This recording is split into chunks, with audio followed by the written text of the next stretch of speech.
In the session we will see one example of this one, how to prepare this one. In this, here if you consider this as axis line, then symmetry you can use it, that is having the same shape. I will draw only the half portion, then with the help of mirror command I will mirror this one.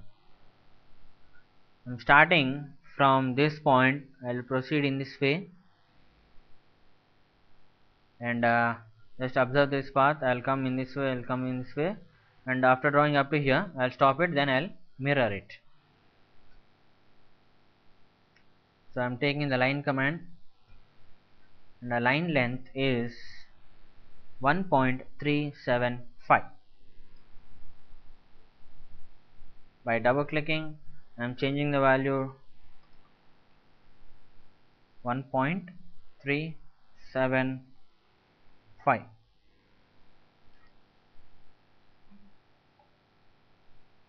Zoom it and work.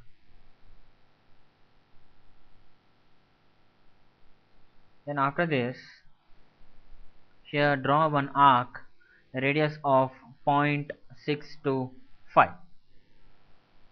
With the help of arc command, 3-point arc starting with limits, pick the first point and pick the second point, and when it is showing the tangency symbol, pick that point and provide the radius 0.625. And after this, draw this line. We don't know the length of this line, so I am going with a line, and after this make tangency these two lines by pressing Ctrl. Select these two elements, then from the constraint defined in a dialog box, take this command constraint defined in a dialog box, apply the tangency. Here these constraints are going to highlight depending upon the selection of the elements. I have applied the tangency. Then next, draw this arc, here the radius of 0.875.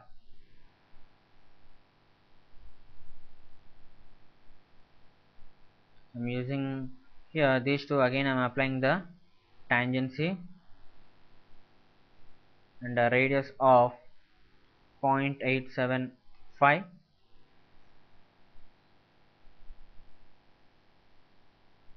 And draw this line. We don't know the length of this line, so I am taking the line command, and here it is showing the tangency, use that one, and after this draw this line, and he has given the angle between these two lines as 90 degrees, that is perpendicular.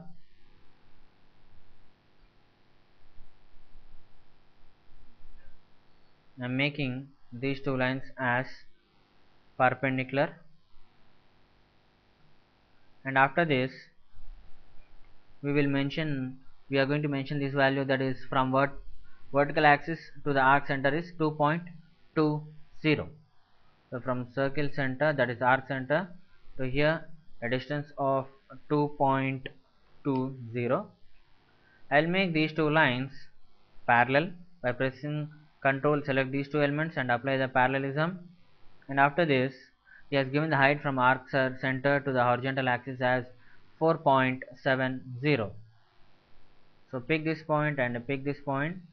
Now I am specifying the value as 4.70,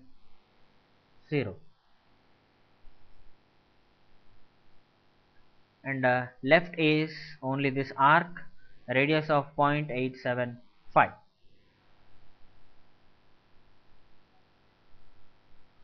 I am going with a simple arc command. I know the circle's arc center. Pick the first point of the arc, pick this point, and pick the second point, and I am making these two elements again tangency. And after this he has given the arc center to the horizontal axis as 2.75. So from arc center to the horizontal axis the distance is 2.75. Now you can see the object that is in fully constrained, and after this I want to use a mirror command. So by pressing Ctrl, select all these elements